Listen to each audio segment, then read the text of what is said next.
They can be quite complex. They can take quite a while, like 3, 4, 5 days, depending on the scale and depending on the complexity. So you can have something which is quite large and simple, or something which is quite small and complex and will take the same time. The theme can be pretty much whatever you can think of, from just something that's completely fantastic or quite realistic, or something that's based around a theme. I quite like doing themed work. So sand sculpture is a reductive process. You start with a block of sand and then carve it away.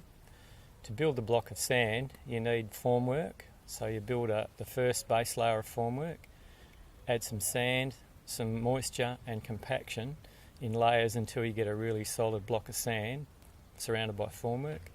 Then you put another slightly smaller formwork on top, fill it with sand, moisture and compaction, and complete the process until you get to the size block that you need. And then you take off the top formwork, start carving into that, and then take the second formwork off and carve into that. So it's initially building it up and then carving it away, and leaving you with the sand sculpture that you wanted in the design.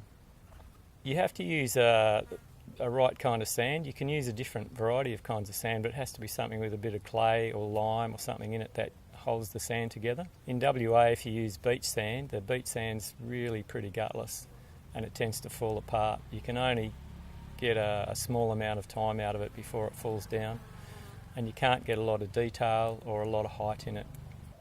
Once you've got the sculpture built, like during the process it's very fragile, but once it's been built and the clay or the lime's had a chance to harden up, it's pretty robust, and it can last. I've had them outside for 3, 4 months, even in wind and sun.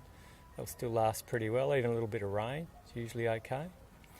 So I've done some work in the north using Pindan, which is the red desert sand. It's lovely to work with, and it's kind of nice making a sculpture out of the sand that you're standing on. It seems appropriate building a red sand sculpture in the red desert. You need quite a lot of water when you're doing the initial pound up, so it's important to have water on site, and usually we like to have power on site as well so that you can run compactors. If it's a reasonable sized job, you need a compactor or you'll never get the job done. And it can be quite sort of industrial during the pound up, but it can be done inside. I've done them in clubs and pubs and shopping centres and foyers. It needs a little bit more effort to make sure that the water doesn't seep out and do any damage, but it's quite viable to do them inside. And also the access is one of the issues. If you've got a sculpture that's maybe up in the second or third story of a building and you have to take all the sand up in a lift, it can be quite a lengthy process getting the sand in and out. So that's another consideration. So Shani, maybe you can tell me what you're doing here? Well, this is kind of the kids doing what Tim's doing, but in a sort of a mini version. So the same tools that Tim's using to kind of do their own carving creations.